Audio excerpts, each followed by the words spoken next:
Also, this will probably piss a lot of you off, but I really like listening to Phillip Rivers talk. Unlike most football players in the league, he is both honest and excited about everything. You know, throwing it up to those guys. But that other rookie you have.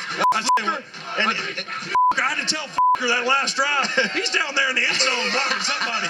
And I said, keep doing what you're doing, but don't get a penalty here. That guy, when he gets his hands on you, it's something else. You shared a company with the illustrious Vince Young on beating the Manning brothers in a single season. Well, I'll tell you what, as a team, we've had a lot of success against both those brothers.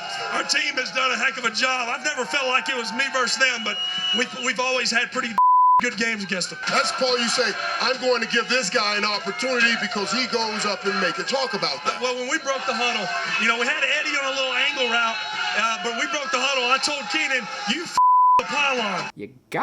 You gotta admit, he's entertaining to watch. Thanks again for watching another episode of That's Good Broncos. Had his biceps tear through his shirt in the second half and refereed the rest of the game shirtless. He then proceeded to call all Eagles fans in attendance that were not shirtless bitches. False start, bitches.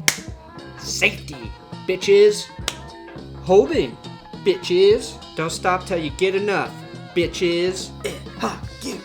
Oh, ref in the game shirtless!